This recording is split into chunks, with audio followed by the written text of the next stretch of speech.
대한민국 국민 모두가 승리하는 그날까지.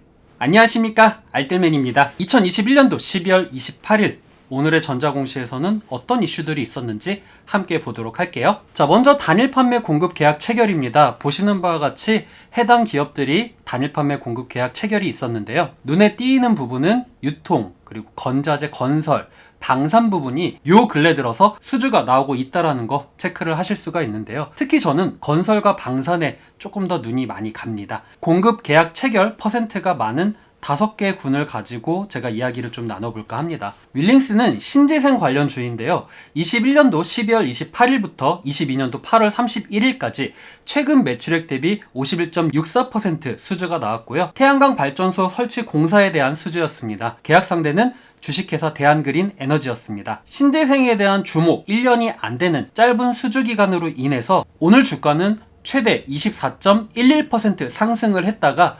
5.49% 상승 마감을 하였습니다. 다음은 HB솔루션입니다. OLED 관련주라고도 불리는데요. 2021년도 12월 24일부터 2022년도 3월 6일까지 비교적 짧은 수주 기간이었습니다. 최근 매출액 대비 32.13%의 수주가 나왔고요. 장비 공급 계약이 있었고 중국의 BOE 회사와 계약을 하게 되었습니다. 다음은 대보마그네틱입니다. 2021년도 12월 28일부터 22년도 8월 30일까지의 기간으로 최근 매출액 대비 29.68%의 수주 비율이 있었습니다. 세부 내용으로는 전자석, 탈석기 공급 계약이 있었고 중국 쪽에 납품을 하게 되었습니다.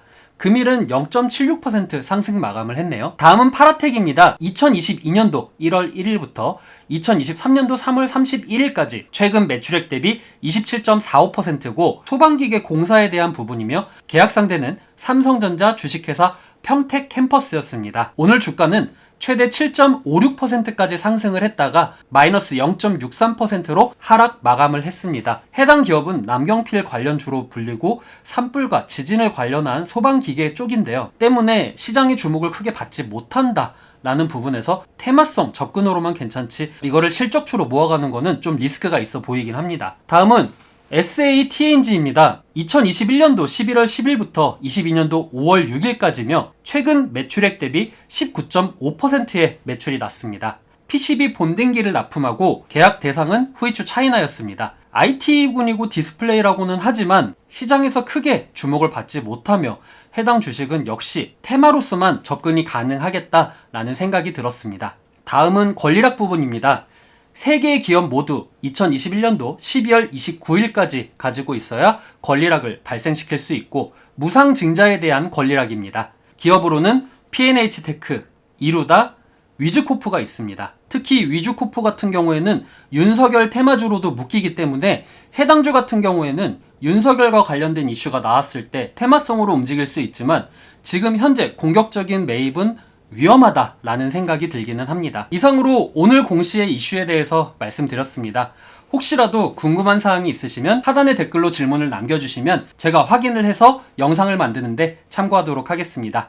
오늘 내용 괜찮으셨다 생각되시는 분들은 하단에 구독과 좋아요 눌러주시면 제가 영상을 만드는데 큰 도움이 됩니다. 시청해주신 여러분들 감사합니다.